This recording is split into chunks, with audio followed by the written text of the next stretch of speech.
अमन शर्मा जी राजस्थान से। राधे राधे। राधे राधे महाराज जी। गुरुदेव भगवान आपके चरणों में कोटि कोटि प्रणाम।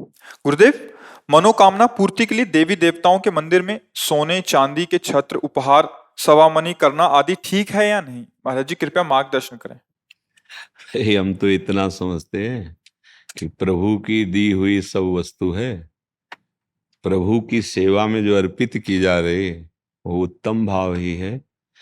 कामना से हो या निष्काम भाव से हो, किसी भी तरह से जितने भी देवी देवता हैं सब सच्चिदानंद प्रभु ही बने हुए, दूसरा कोई नहीं। किसी भी भाव से जुड़े भगवान ने आर्त, अर्थार्थी, जिज्ञासु, ज्ञानी, चार वर्णों के।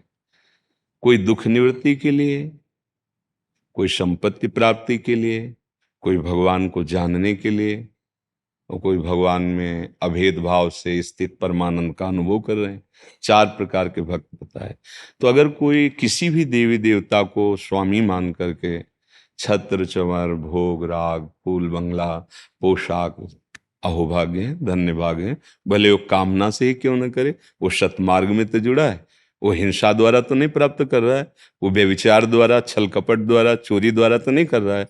ऐसा ही करना धीरे धीरे उसको निष्कामता के मार्ग में ले आएगा, क्योंकि असत क्रिया नहीं है।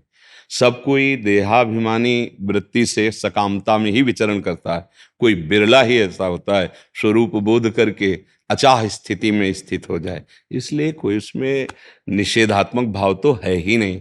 पर हाँ, अपने धर्म की कमाई से मेहनत के द्वारा जो शास्त्र विरुद्ध आचरण करके पापाचरण से कमाई की गई, उसको देवी देवता स्वीकार नहीं करते, क्योंकि वो सब सतो तत्व में, सत्व तत्व में स्थित हैं।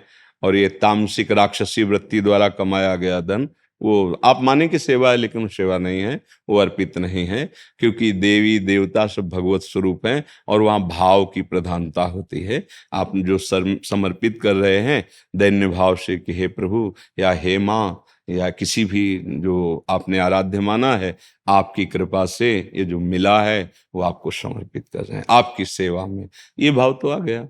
हाँ, लेकिन अगर अधर्माचरण करे, पापाचरण करे, फिर सोचे कि ऐसा, वो पवित्र नहीं करेगा, वो माना नहीं जाएगा आपका। असत वृत्ति द्वारा कमाया हुआ जो धन है, संपत्ति है, वो कभी सद्भाव प्रकट नहीं कर सकता है। इसलिए जो अपने धर्म की कमाई से ऐसा करते हैं वो प्रणाम योग्य हैं, भले कामना से करते हैं, क्योंकि वो प्रभु से चाहते हैं ना। तो प्रभु कामना भी पूर्ति करते हैं और निष्कामता का ज्ञान भी दे देते हैं। जैसे जैसे प्रभु प्रसाद जो आपको मिला है, तो आपके अंदर उससे वैराग्य उत्पन्न होगा, वो स्वयं ज्ञान देते हैं। जैसे करदम जी महाराज पत्नी प्राप्ति के लिए भगवान की तपस्या की, 10,000 वर्ष भगवान प्रकट हुए, उन्होंने मांगा कि मुझे मेरे अनुरूप पत्नी मिले, तो देवहूति जी प्राप्त हुई उनको। और ये नहीं मांगा कि आपकी प्राप्ति हो, पर भगवान स्वयं अपनी तरफ से कपिल भगवान के रूप में अवतरित होकर उनको सांख्य योग का ज्ञान दिया, परम पद में आरूढ़ होने का मार्ग दिया। तो ऐसे ही जो भगवान से मांगता है तो उसके साथ भगवान की करुणा होती है, जिसके उसके अंदर ज्ञान विज्ञान का प्रकाश होता है। भगवान से किसी भी भाव से जुड़े, देखो जो भगवान को अपने स्तन में जहर लगाकर मारने के उद्देश्य से गई, उसको परम पद मिला। अगर हम भगवान को प्यार से दूध पिलाते हैं तो वो तो द्वेष क्रोध हिंसावृत्ति लेके गई थी। उसे जो यशोदा मैया को गति, वही भगवान ने पूतना को गति दी। शिशुपाल गाली बकता था, तो जैसे वेद का स्तोत्र गाने वाले निरंतर मनन करने वाले मुनियों की परम गति, वही शिशुपाल की गति है। अघासुर बकासुर ये भगवान के पीड़ा पहुंचाने के भाव से गए, इनका परम पद मिला। तो जो स्वर्ण का आभूषण या जो भावनानुसार अर्पित करते हैं, भले सकाम से, तो क्या उनका पतन हो जाएगा? क्या नहीं। किसी भी तरह से भगवान से जुड़ना, प्रभु से जुड़ना महामंगलमय है। भगवान मंगल भवन है और जितने देवी देवता हैं ये सब भगवान ही बने हुए हैं। यदि ये भाव आ जाए कि स्वयं भगवान है तो निश्चित कल्याण हो जाए। पर जब हम उनको एक सीमित शक्ति के अंतर्गत देखते हैं, कोई देवता है ना, उसकी एक सीमित सीमा है शक्ति की, वो लोकपाल है तो उसकी उतनी ही सामर्थ्य है, लेकिन भगवान महेश्वर हैं, अनंत सामर्थ्यशाली है। तो जब सीमित भाव करके किसी देवता का यजन करोगे तो तुम्हारी तपस्या या तुम्हारी सेवा के अनुसार ही फल मिलेगा।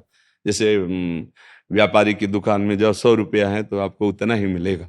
ऐसे देवी देवताओं के द्वारा जो दिया जाता है वो निहित शक्ति, क्योंकि आपने उनको भगवान नहीं माना। अगर साक्षात भगवान मान ले, जब कुत्ते में भगवत साक्षात्कार कर लिया नामदेव जी ने, तो फिर किसी भी देवी देवता में जो भी है वो सच्चिदानंद भगवान है। बस फिर वो काली ही कृष्ण दिखाई देने लगेंगी, सब में वही विराजमान है। तो किसी भी भाव से हम भगवत भाव में जुड़े कि साक्षात प्रभु ही, जितना भी चराचर रूप है ये प्रभु ही है, हम कहीं एक जगह मान ले बस बात बन जाएगी। तो सकामता या निष्कामता, निष्कामता ऐसे नहीं आती है। जब तक अज्ञान रहता है तो कामना रहती है, देहाभिमानी की कामना बनी ही रहती है।